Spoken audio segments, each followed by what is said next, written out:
సింహరాశి వారికి ఈ వారం ఎలా ఉంది? సింహరాశి వారికి 3 గ్రహాలు యోగిస్తున్నాయమ్మ. దశమంలో రవి, ఏకాదశంలో గురువు, అష్టమంలో శుక్రుడు. అదృష్టకాలం మొదలైంది. మీ కృషిని బట్టి ప్రయత్నం విజయవంతమవుతుంది. ఎందుకని ఏకాదశంలో బృహస్పతి ఉన్నప్పుడు ఏకాగ్రతతో చేసే పనులు ఉత్తమ ఫలితాలను ఇస్తాయి. ఉత్తమ ఫలితాలు సాధించడానికి కాలం అనేక విధాలుగా సహకరిస్తుంది. ఎదురు చూస్తున్న పనుల్లో పురోగతి ఉంటుంది. ఏకాగ్రతతో పనులు నిర్వర్తించండి. ఉద్యోగంలో కూడా కలిసొస్తుంది. అధికార లాభం సూచితం.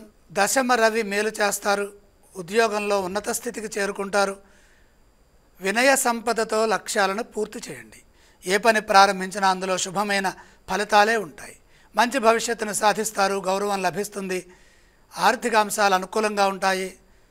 అష్టమ శుక్ర బలం వల్ల ధనాదాయ మార్గాలు పెరగడానికి కాలం సహకరిస్తుంది. పలు మార్గాల ఆదాయాన్ని పెంచుకునే వీలు కలుగుతుంది. అందుకు అవసరమైన జ్ఞానం లభిస్తుంది. కొన్ని విషయాల్లో స్పష్టత వస్తుంది.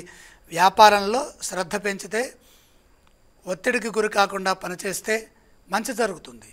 ముఖ్య కార్యక్రమాల్లో శాంతంగా ఆలోచించాలి. వివాదాలకి అవకాశం లేకుండా సున్నితంగా మాట్లాడాలి. మీ ప్రవర్తనతో కాలాన్ని సద్వినియోగం చేసుకుంటూ విజయాల వైపు నడవాలి. సింహరాశి వారు ఏ స్తోత్రాలను పఠించాలి? సింహరాశి వారు శ్రీ సుబ్రహ్మణ్యేశ్వర స్వామి వారిని ధ్యానిస్తే మేలు జరుగుతుంది. వారు ఏ ఆలయాన్ని సందర్శించాలి? సుబ్రహ్మణ్యేశ్వర స్వామి వారిని మనసులో స్మరించడం మంచిది.